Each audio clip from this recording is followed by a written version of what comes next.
बिस्मिल्लाहिर्रहमानिर्रहीम नहमदुहु व नसल्ली अला मुहम्मद रसूलुल्लाह करीम। ये प्रॉब्लम 3 डायमेंशनल एनालिसिस के स्पेस चैप्टर से है। Find the equation of the sphere through the circle x square plus y square plus z square equal to 1 2x plus 4y plus 5z is equal to 6 and touching the plane z is equal to 0। यानी हमें उस sphere का equation find करना है जो इस circle से होकर जाता है, जो कि दो इक्वेशन, जो कि इसमें पहला इक्वेशन स्फीयर का और दूसरा ये प्लेन का है, क्योंकि जब किसी स्फीयर को प्लेन कट करता है तो सर्कल में मिलता है। इसी सर्कल से जाने वाले स्फीयर का इक्वेशन फाइंड करना है और ये एक प्लेन को टच करता है, यानी z इक्वल टू 0 मतलब x बाई प्लेन को। यानी हमें एक सर्कल से जाने वाले एक स्फीयर का इक्वेशन फाइंड करना है जो कि किसी प्लेन, यानी यहाँ पर z is equal to 0 plane को टच करता है। तो इस का निकालना है और ये जो सर्कल है वो एक स्फीयर होगा, कोई उस स्फीयर को एक प्लेन कट कर रहा होगा जिससे ये सर्कल में मिला है। उससे हमें कोई मतलब नहीं। पहले तो हम इस गिवन सर्कल का इक्वेशन लिख देंगे। The equation of given circle. तो एक सर्कल से इनफाइनाइट स्फीयर जा सकते हैं, पास हो सकते हैं। तो पहले तो हम इस इक्वेशन लिखें इस सर्कल का x square plus y square plus z square is equal to 1, और इसके साथ में जब हम लिखेंगे प्लेन का equation 2x plus 4y plus का 5z इज इक्वल टू 6, तब ये दोनों कंबाइंड है कहलाएंगे एक सर्कल का इक्वेशन। इस सर्कल से जाने वाले अब हम स्फीयर का इक्वेशन लिखेंगे। तो इक्वेशन ऑफ, और इस सर्कल से इनफाइनाइट इक्वेशन जाएंगे, इक्वेशन स्फीयर जाएंगे, उनका इक्वेशन लिखेंगे। इक्वेशन ऑफ एनी स्फीयर, यानी किसी भी स्फीयर का इक्वेशन, क्योंकि इस सर्कल से तो इनफाइनाइट स्फीयर पास हो सकते हैं। तो इक्वेशन ऑफ एनी स्फीयर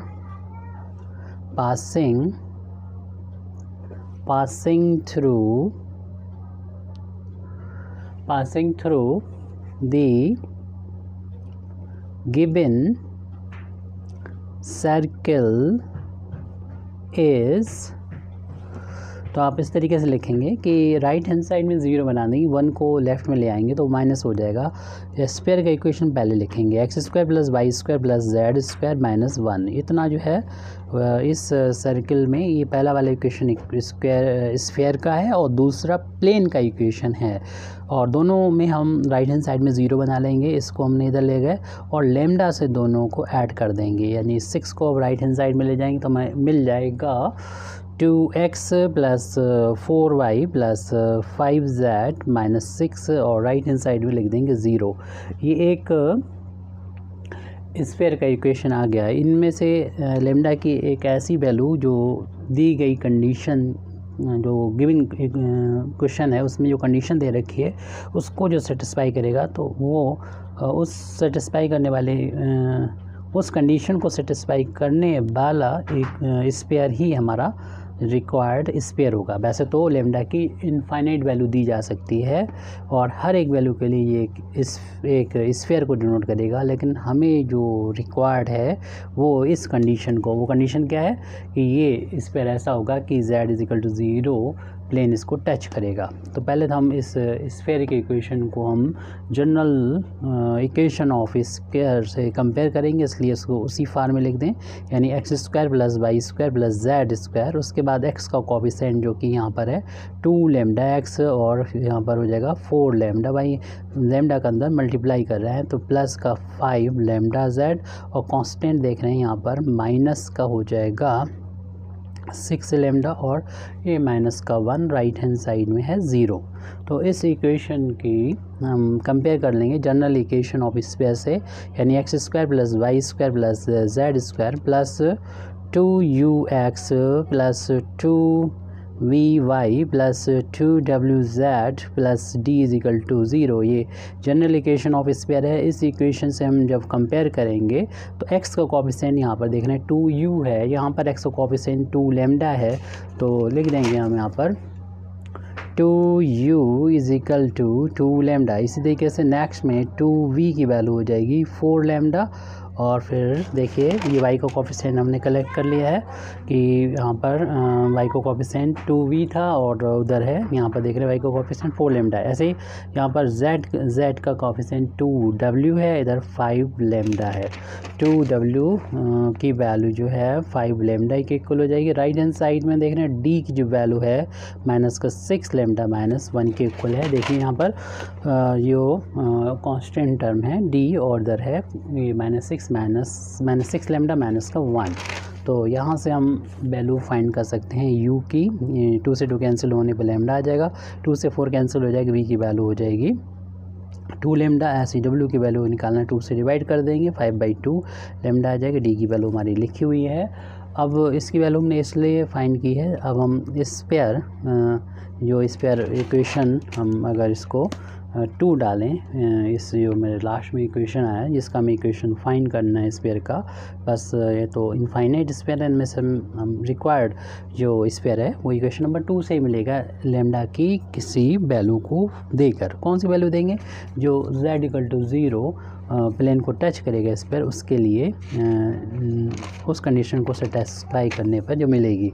तो यहाँ पर हम पहले तो इस स्फीयर का सेंटर लिखेंगे, centre of sphere. Centre of sphere हम लोग जानते हैं जनरल इक्वेशन ऑफ स्फीयर जब होता है तो -u - v - w जो हमने पीछे लिखा था इक्वेशन, वो इक्वेशन हो तो ये होता है पॉइंट। लेकिन इस हमारे स्फीयर के लिए u की वैल्यू u की वैल्यू लैम्डा है और v की वैल्यू 2 लैम्डा है और माइनस तो लिख दिया, w की वैल्यू 5/2 लैम्डा है। तो ये सेंटर हो जाएगा। और इसकी रेडियस ऑफ स्फीयर क्या होगी? रेडियस ऑफ स्फीयर का भी फार्मूला होता है जिस तरीके से सेंटर ऑफ स्फीयर लिखा हमने। रेडियस ऑफ स्फीयर होता है square root u square plus v square plus w square minus d। हम इन सभी वैल्यू को हमने ऊपर निकाल कर रखा हुआ है, इनकी वैल्यू को यहाँ पर पुट कर देंगे क्योंकि ये टच करने वाली बात आ रही है। एक प्लेन एक स्फीयर को टच कर रहा है, इसलिए सेंटर स्फीयर के सेंटर के कोऑर्डिनेट और जो है रेडियस की ज़रूरत होती है, इसलिए हम फाइंड कर रहे हैं इसको। u की वैल्यू है लैम्डा के इक्वल, इसका स्क्वायर करेंगे। v की वैल्यू 2 लैम्डा है, उसका भी स्क्वायर करना होगा। और w की वैल्यू है 5/2 लैम्डा, उसका स्क्वायर करना होगा। माइनस d की जो वैल्यू है वो माइनस का 6 लैम्डा -1 है जो कि हमने ऊपर लिखी हुई है, तो वहाँ से नोट कर दिया। ब्रैकेट ओपन करेंगे, ये रेडियस है, radius of sphere capital R से नोट कर लें तो स्क्वायर रूट हो जाएगा। थोड़ा सॉल्व कर लेंगे इसको, लैम्डा स्क्वायर प्लस 2 का स्क्वायर 4 हो जाएगा, 4 लैम्डा स्क्वायर और इधर 5 का स्क्वायर 25 हो जाएगा अपान 2 का स्क्वायर 4 लैम्डा स्क्वायर। और ब्रैकेट ओपन करेंगे, अंदर के साइन दोनों निगेटिव हैं तो दोनों पॉजिटिव हो जाएंगे, तो बाहर माइनस है ब्रैकेट के, तो प्लस का 6 लैम्डा प्लस का 1 हो गया। अब यहाँ पर कुछ कैलकुलेशन करके हम इसको ऐड कर लेंगे, ये 5 टाइम्स हो जाएगा lambda square plus 25/4 lambda square plus का 6 लैम्डा प्लस का 1 और यहाँ पर एलसीएम ले लेंगे इन दोनों में 4, तो ये हो जाएगा 20 और 25 45 हो जाएगा अपान में 4 लैम्डा स्क्वायर प्लस का 6 लैम्डा प्लस 1, कैपिटल R की वैल्यू ये होगी। अब इस कंडीशन को लगाएंगे कि जब ये जो इक्वेशन नंबर 2 से डिनोट हमारा जो स्फीयर है वो स्फीयर जिसका सेंटर भी हमको दे रखा है, यानी जिसकी वैल्यू निकाली थी, और वो ये प्लेन उसको टच करता है जिसका इक्वेशन z = 0 दे रखा है। तो ऐसे टच करने वाली केस में हम लोग जानते हैं कि सेंटर से प्लेन पर जो परपेंडिकुलर डिस्टेंस होती है जिसको अगर हम p से नोट करें तो वो रेडियस के इक्वल होती है इस वाले केस में, यानी टच वाले केस में। तो उसी कंडीशन को हम लोग यूज़ करेंगे। तो हमें सेंटर से इस प्लेन तक की परपेंडिकुलर डिस्टेंस को निकाल के रख लेना चाहिए। तो उसके बाद हम उस कंडीशन को टच करने वाली कंडीशन को अप्लाई कर देंगे। द परपेंडिकुलर डिस्टेंस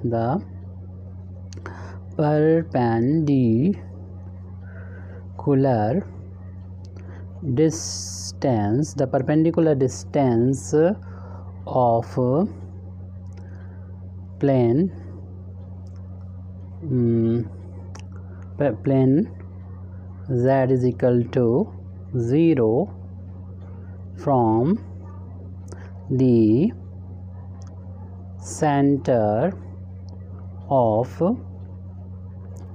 sphere, जिसका कोऑर्डिनेट निकाल चुके हैं ऊपर, minus lambda minus 2 lambda minus 5/2 lambda is equal to इस इसे p से डिनोट करें तो p इज इक्वल टू, यानी सेंटर से इस प्लेन तक की डिस्टेंस, किसी पॉइंट से किसी प्लेन तक की डिस्टेंस कैसे निकालते हैं, इसका हम थोड़ा फार्मूला यहाँ पर देख लेते हैं। जैसे ये प्लेन बना दिया हमने यहाँ पर और ये पॉइंट है, इस पॉइंट से इस प्लेन तक की परपेंडिकुलर डिस्टेंस अगर p से डिनोट करें तो p की वैल्यू ये होती है, अगर प्लेन का equation ax + by + cz + d is equal to 0 general form में दे रखा है और इस पॉइंट का कोऑर्डिनेट माना कि ये x1 y1 और z1 है। तो आप क्या करेंगे, इस राइट हैंड साइड में 0 बनाने के बाद जो भी इस तरफ होगा वहाँ पर x की जगह पर रख देंगे x1 इसके कोऑर्डिनेट, और प्लस y की जगह पर ये कोऑर्डिनेट और z की जगह पर ये कोऑर्डिनेट यानी z1 हो जाएगा।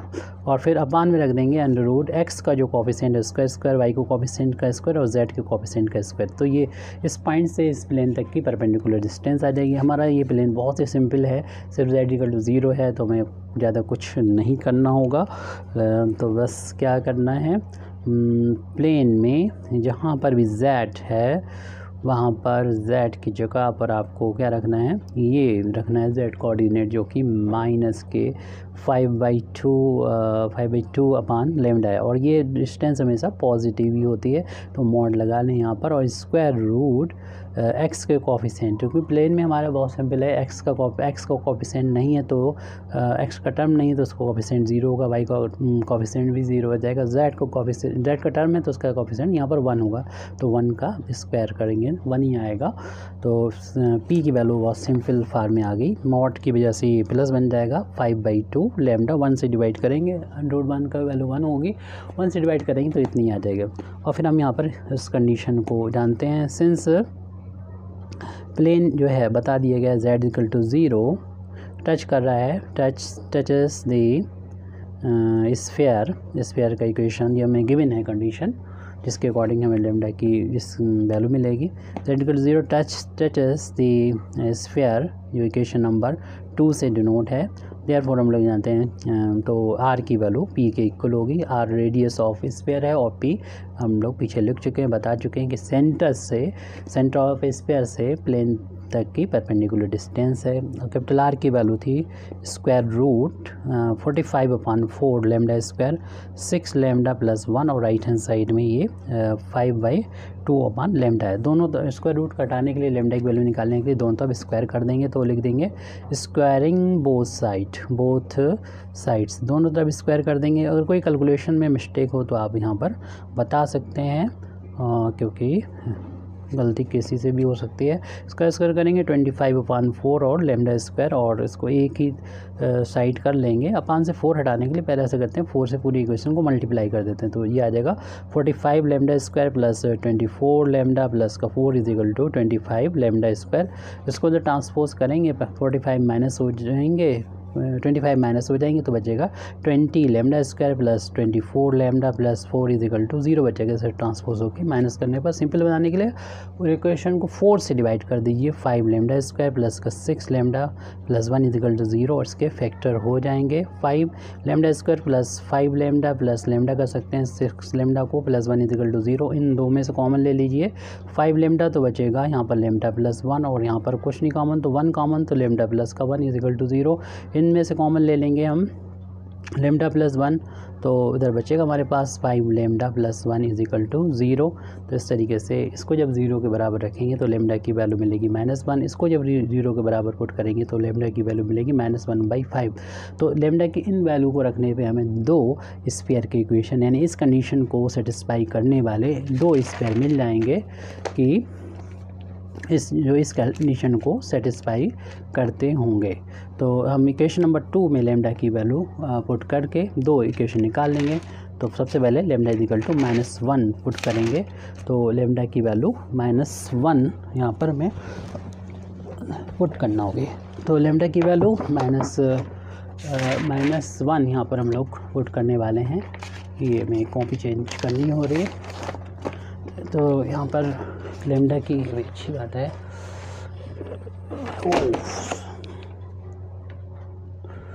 यहाँ पर जो है डिस्टर्बेंस, और अब आप देखेंगे कि इक्वेशन नंबर 2 में जो वैल्यू पुट कर देते हैं, putting lambda is equal to -1 in equation number 2। अब हम यहाँ पर इस वीडियो को जो है वो इसी फार्म में अपलोड कर देंगे। इसमें कोई, वैसे तो आमतौर पे एडिट करते हैं लोग, टाइम की कमी की वजह से एडिट नहीं हो पाएगा। x² + y² + z² plus 2 lambda की जगह पर -1 कर देंगे, x प्लस का 4 लेमडा की वहाँ -1, y प्लस का 5 -1 z और -6 इंटू -1, क्योंकि ये प्रॉब्लम जो है वो डिमांड की गई है और बहुत दिन भी हो गए से डिमांड किए हुए, और अभी तक हम इसको टाइम की वजह से अपलोड नहीं कर सकते। तो इसमें एडिट की वजह से इसको रोकेंगे नहीं, अपलोड ही कर देंगे।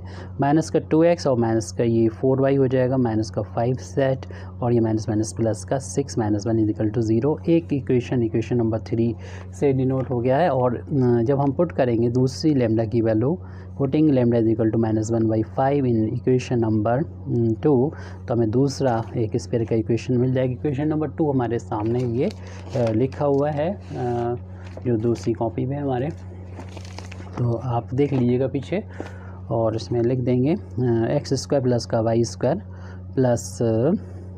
प्लस था 2 टाइम्स -1, या आप इससे पहले वाला जो इक्वेशन है उसमें रखें वैल्यू तो आसान रहेगा। यानी ये इक्वेशन लिखा है, उस इक्वेशन डाल रखा है 2, उससे ऊपर वाला जो इक्वेशन है इसमें रख दें वैल्यू तो आसान रहेगा। तो इसको हम काट देते हैं। तो आप ऐसे कर दीजिए, इन इक्वेशन नंबर 2 लिख देंगे, कोई दिक्कत नहीं है। तो उसमें क्या था, x² + y² + z² था, -1 था, और लेमडा की जगह -1/5, और फिर ब्रैकेट में था 2x प्लस का 4y। इसमें भी रख देंगे, बस थोड़ा सा कैलकुलेशन करना पड़ेगा, वैसे कोई फ़र्क नहीं पड़ता, इसमें भी रख सकते हैं, लेकिन कैलकुलेशन बढ़ जाएगा। इसमें क्या होगा, 5 से आप मल्टीप्लाई कर देंगे, ये हो जाएगा 5 टाइम्स x² + y² + z² -1। फिर आप इतनी भी छोड़ सकते हैं, या फिर आगे कैलकुलेशन भी कर सकते हैं, या वैसे भी सॉल्व कर सकते हैं, जैसे कि हमने इक्वेशन नंबर 3 निकाला है, पॉइंट किया है। ब्रैकेट ओपन कर दें, 5x², या इतना ही छोड़ दें, हमारा ये स्फीयर का इक्वेशन आ गया। पहले भी एक आया था, दो इक्वेशन यहाँ पर आएंगे, माइनस का 5 हो गया, और माइनस का 2x, माइनस का 4y, ये भी माइनस को हो जाएगा 5z, और ये माइनस प्लस का 6 हो जाएगा, और इन दोनों को हम लोग सॉल्व कर लेंगे।